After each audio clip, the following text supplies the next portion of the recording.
Okay, so today I'm going to be teaching you how to analyze poetry and craft a thesis based on that. Okay, so the first step to analyzing any poem is reading it, so let's do that. Jerusalem, and did those feet in ancient time, by William Blake. And did those feet in ancient time walk upon England's mountains green, and was the holy Lamb of God on England's pleasant pastures seen? And did the countenance divine shine forth upon our clouded hills, and was Jerusalem builded here, among these dark satanic mills? Bring me my bow of burning gold, bring me my arrows of desire. Bring me my spear, O clouds unfold, bring me my chariot of fire. I will not cease from mental fight, nor shall my sword sleep in my hand, till we have built Jerusalem and England's green and pleasant land. Okay, so the first thing that I like to do after reading the poem is finding any literary devices that were used in the poem. Right off the bat, in the third quatrain, you can see there's a lot of anaphora being used with bring me my blank. So like right in here. So I'm going to write down anaphora. The next one that I see right off the bat is in the fourth quatrain, right here. And I assume that this means that his sword will not rest in his hand. It will always be at the ready until they've built Jerusalem in England. So I'm going to write down metaphor, which are used in many poems, almost every poem. The next thing that I notice in this poem is in the first quatrain, right here, and it refers to those, so that must be referring to a character. We also see like a mild use of anaphora right here, from which we can assume that these two are somehow related. And his sword will not sleep in his hand, as we analyzed earlier. Some other parts of this quatrain that stick out to me to better understand what's going on. Some keywords are the Holy Lamb of God and ancient time. And from those we can assume that the poet is referring to something ancient, something holy, which points in all directions to a Jesus or God type figure. This is kind of confirmed in the next quatrain when it says countenance divine.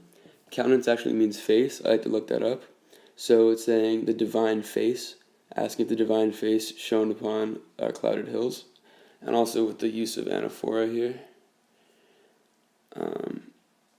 That kind of connects it back. So from these first two quatrains, we can assume that William Blake is talking about Jesus and asking if Jesus was ever in England, if he's shown his face upon the clouded hills, or if he ever walked on England's mountains green. The next part that I didn't really understand, that I had to do further research into, was in the second quatrain, when he refers to dark satanic mills. Around the time that this poem was written was the Industrial Revolution that was going on in England, and it just so happens that William Blake despised the Industrial Revolution, so he refers to the mills, or basically factories, as dark and satanic. In the third quatrain, where we saw anaphora, it seems like he's ready to go to war or to battle based on the things that he mentions. He mentions bow, arrow, spear, chariot of fire, and he's asking them to be brought to him, as if he's ready to go to battle against the Industrial Revolution and the dark satanic mills, which he mentions in the previous quatrain. And then sure enough, in the fourth quatrain, next quatrain, he mentions the mental fight that he will not cease from. So he's getting ready to go to war, and he will not cease from it until we have built Jerusalem in England's green and pleasant land, which is said right here.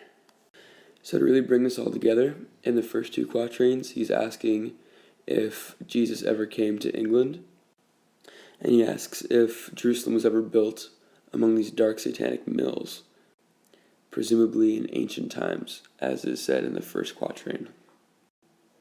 Right after he says this, he launches into his battle cries, asking for his weapons to be brought in order to fight, presumably, the Industrial Revolution, so that they could build Jerusalem in England's green and pleasant land. From this we can kind of infer that William Blake thinks that the Industrial Revolution and the Dark Satanic Mills are what keeping Jerusalem from being built, or like a Jerusalem-like place, because Jerusalem, in many cases, symbolizes peace and happiness more than like the actual place Jerusalem. So he can either be talking about actual physical Jerusalem being built in England, or maybe Jesus coming and him bringing peace and happiness as opposed to building a physical place. So to kind of further sum up the poem, we can go, first thing he talks about is Jesus in England. And then he goes into the Industrial Revolution.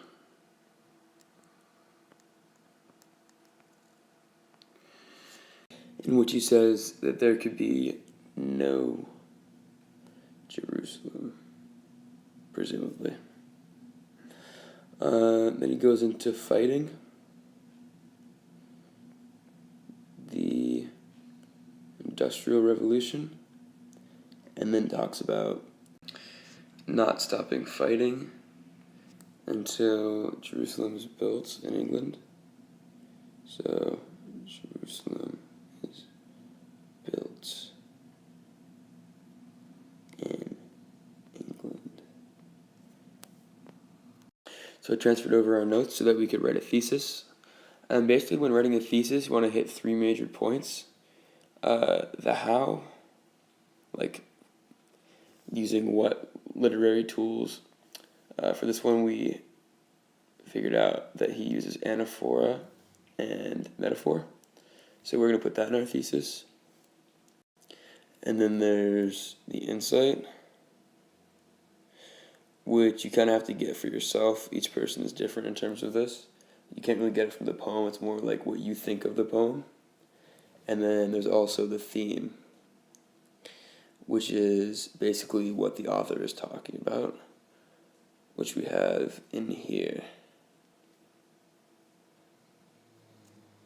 And for pretty much all theses about poems or poetry, you can start off with in blank. So in this I would say in Jerusalem, the author, so William Blake,